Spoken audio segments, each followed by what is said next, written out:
Papa Sammy here. I'm out here on Starkey's farmstead this morning.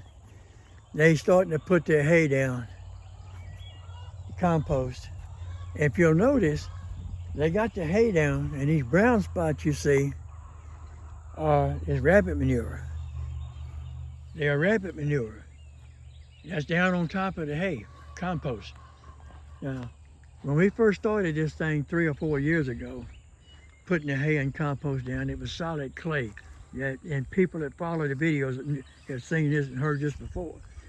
So we was actually, from that telephone pole right there, all the way over to that tree. And then all the way back to the back corner, you see the fence over there. And you come back around to this tree, and where I'm standing, this whole area, we would cover it with hay. That's when it was solid clay. It just didn't, it was hard to work with, and it didn't grow too good. Well, after composting it over a period of years, 2 years, it has got productive. What you're looking at out there now is a cover crop. It's, I'm not sure, she's got all kind of stuff in there, a cover crop. Now, she's backed this down this year to this small area right here, from that tree to that hay you see on the ground to where we're at right here. This is where she's gonna grow this year. Next year, she'll let this rest, cover crop it, and move over. Now she can do it in sections, 1, 2, 3, 4. And in a matter of another 2 or 3 years, you won't believe how this land will grow. You won't believe it. This is last year's hay. She has a friend of hers that does the hay and for his cattle and stuff. Anything left over, she'll buy it at a discount. They deliver it, and she covers the ground with it. That's how she gets her compost. When we started this thing 3 or 4 years ago, we put just one little section right in here.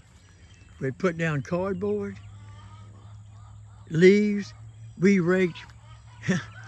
She's rural. You hear the chickens in the background? We would go out in the woods over there, rake up all the pine straw and leaves, wheelbarrows and bag loads, all back in there where you see the trees and stuff. And we'd bring it over here and throw it on top of the cardboard and paper. This is the original garden right here. And that's what we did. That's how she started her first garden, right there. It worked out really well. So I'm Samantha, Papa Sammy's daughter, and I want to explain to y'all. So this is a round bale of hay.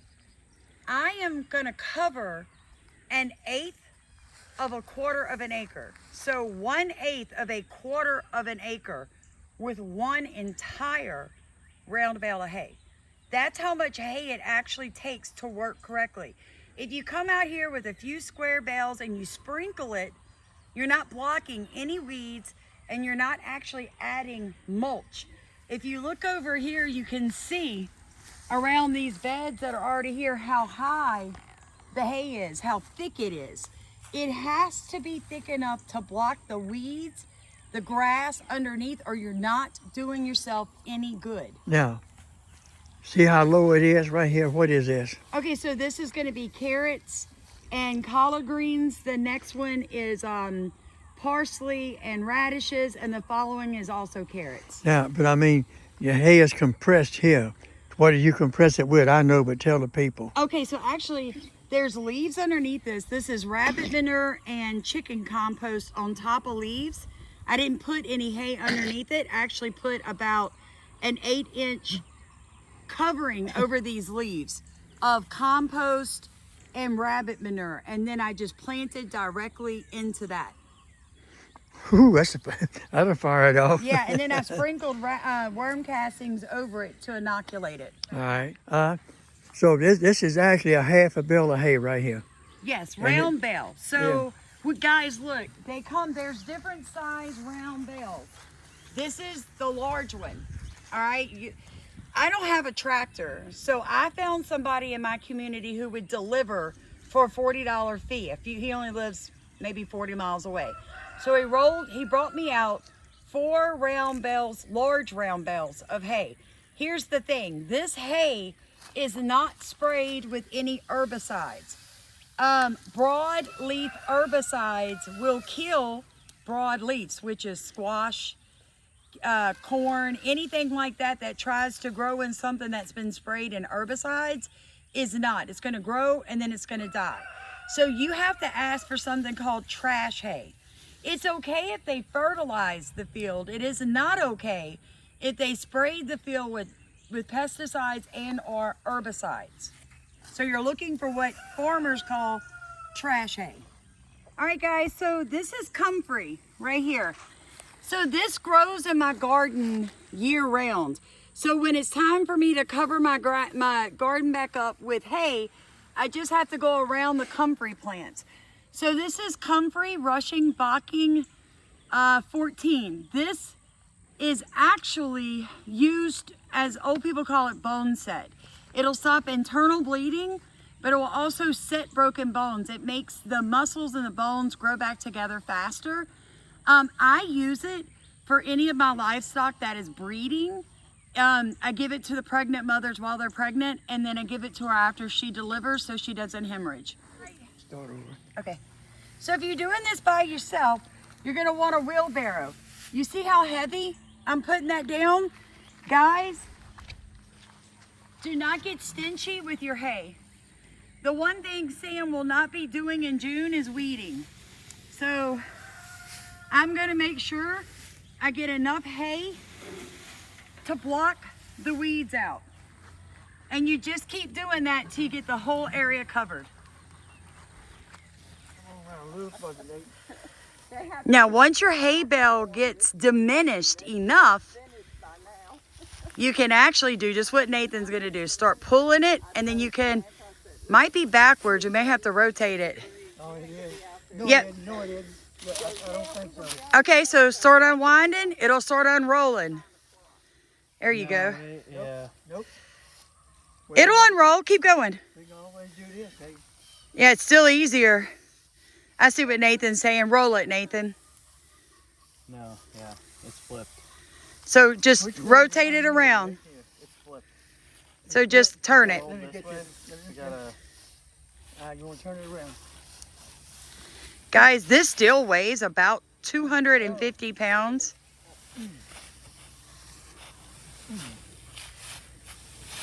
There we go. Good job, guys.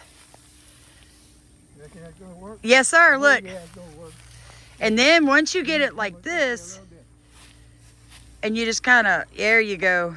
It's a lot easier to start unrolling it like that. This off. Make a good layer. And then maybe it'll unroll easier.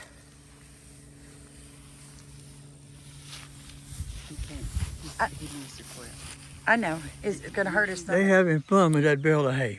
It's so Look at much it. better than yesterday. They came this way, then they went that way. Now they're going that way. I think they lost. They're not quite sure where they're going. Oh, by the way, here's your cover crop. See the clover? She has. Sam, what all do you have in a cover crop, baby? I've got oats, alfalfa, red clover, Oh wait, we're missing spot. New Zealand clover, sweet peas. I knew you had a bunch of cover crops. Yes, sir. Yep, they have just about made that roll. There it is. Uh-oh, now they have. Now they got to start bringing it in the wheelbarrow again. Because you ain't going to manhandle that big one. Nope. That's why it should take 2.5 round bales to cover 1/8 of a quarter acre. If you cover it right and cover it thick enough. Oh, yeah. It's extremely thick, yo. In fact, when you walk on it, it's almost like walking on a spongy carpet. See if we can just It's so unroll it. thick. Well, you're right. And that's what you want. Where you want to go with Because if you don't, it's not going to do any good. Now, this hay it? This is the first will time I kill did those it. grass roots. The grass roots will die, open the ground up, and the worms will move in under this hay, and it's just a cycle. And we don't water. And they don't have to water. We won't water this year. Okay, so it's our 4th year no-till and we will not water. Takes about 4 years. And like I said, this ground 4 years ago was absolutely solid, just solid red clay. We can Now, almost leave it like it's this. the compost, fungi, worms, and all. Well, just and the There we compost go. has made a difference. It really made a difference. Mama, he's not hurting you. Lay in the hay. Yes, sir. Now you're gonna plant your plants. Yes, sir. So the way we do it is if you want to plant after you put your hay down, you just make a hole in the hay, drill a hole in the ground, put the plant, pull the hay back up to it. It's the same concept with seeding. Now, we're going to cover this soil again, probably around September, because all this hay will have rotted into the soil by September in Louisiana. Okay. Because it rains. Think how humid it is here. If you're in 9A, 9B, zone 10A, 10B, 11, you already know what I'm talking about. The humidity will destroy this hay within 6 months, which is the purpose of me having multiple rolls of hay here and ready to go. Does that make sense? Yes, that's what I was gonna check on you. Yes, sir. On this section, they're gonna plant this year. Are you gonna plant around your fence over there? Yes, sir. I was thinking over there, what I might do is still do my tomatoes Okay. on that railing, and in between the tomatoes and the edge of the fence and the edge of the hay where Julie is, I was thinking I would do hibiscus through there, Okay. because this front area, all of this, folks, is heavy, heavy, heavy in different cover crops. And what we're gonna do is use our electric fence, run our chickens through here. It's gonna cut down on my feed costs. It's gonna provide me with more nutritious eggs, and it's going to allow the chickens to eat the cover crops, poop, and then till the soil with their little tiny feet. Yeah, that their little feet are made for tilling. People don't realize that. A chicken can dig a hole in 10 seconds or less. Yeah, so they'll dig up all the root systems of the noxious weeds over here. And then as they're doing that, they're going to poop. So it's really going to bring back fertility to the soil. That's the whole idea, yeah. Yeah, so you work with your small livestock. Just use what you've got. Use whatever God's put in your hands. Be faithful with the little, and he'll give you the much. When's the last time the federal government run a test on your property? The last time we did a soil test was back in October, and those soil results should be coming in early part of May. And we do not only chemical tests, we do biological tests. And what we've proven so far is that our fungi is now almost equal to our bacteria. Previous to us no-tilling, adding worm castings, things like that, our soil was mainly bacteria. But it's what people don't understand, you need that 1-to-1 ratio, 1 bacteria to 1 fungi. Before it was like 26,000 to 1. And the last time I looked at it, it was more like 26,000 to 15,000. So I'm hoping it's even closer now in the ratio department of fungi to bacteria. But that's not all. All of our nutrients are going up because as we cover this clay soil and not till it, the clay is starting to release all the nutrients in it. And clay is the most nutritious soil. That's what people don't understand. Clay is the most nutritious soil. Yes, it is. They hate it, they complain about it, they till it, and they kill it. It doesn't need anything to happen to it. It just needs compost. That's it. Just compost, mulch, leave it be. Your clay soil can do it. The earth is covered with like 76% clay. Tilling is legitimately the worst thing you can do to clay. This is a total of about 4 hours to cover this much of your yard with 3 people. So if you're just one person working by yourself, this may take you about 5 days to do this, but you can do it. Okay, so they're fixing to do the last wheelbarrow of hay Tell for the this people, section. brother, tell the people that Samantha's gonna buy a mule, and we're gonna feed it. It beats us doing all this. Samantha's gonna buy a mule. Steve said once we get cattle, we'll get mules. All right, Dad, stop right there. Don't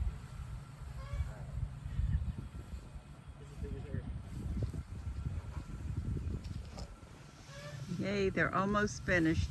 Watch that. Remember, that's plants.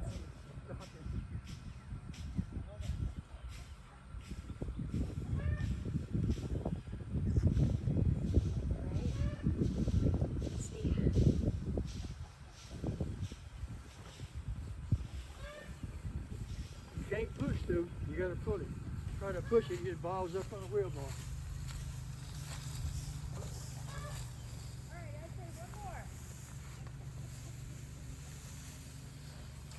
two, but definitely one. They did this book? Nathan's having a lot of fun. So is Julie. Judy said she's not sure she signed up for all this. I'm just here to help.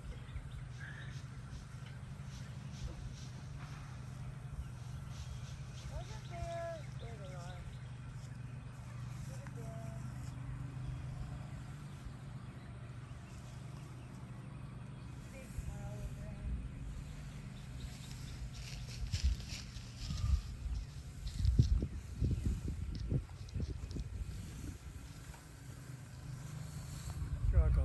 Yes, sir, biochar. Biochar, you ready? Yeah. All right, people. This is where we make the biochar. You see, old limbs and trees and dead branches. Look at the pile behind us right there. All that will go in here, trimmed off the trees and trash and burned. Now look down in here. This thing is double walled. Inner wall, outer wall, with an airflow underneath. It's sucking the oxygen up and letting this burn down and make like a biochar is basically a form of charcoal. It is. And it's unbelievable for your land. When you're messing around with worm manure, permaculture, worm poop, it's an instant release. Now, when you're messing with compost, you're looking 6 months to a year. Now, if you're looking at biochar, it's like a year on. Am For I life. correct? Yes, sir. I mean- It'll be given back to your soil for hundreds of years. It will, and that soil gets so fertile, it's hard to believe what this will do. And this is really simple to make. A little thin inner wall, a thin outer wall, with about a 3-inch gap in there for to suck the air out and take the oxygen out and make charcoal. Yes, sir, because that is what makes biochar different than charcoal is the absence of oxygen. That's right. This gets up to like 1,200 degrees. In fact, my youngest son is hooking up water hoses because when we set this on fire, we do have to pay attention to trees behind us, but they're all greens. It just rained, so I'm not really worried about fire. But once you get it all down to the biochar, the size you want, you spray water on it and put it out. And then you let it set, you put it in a wheelbarrow, take it to your garden over here, and you sprinkle it.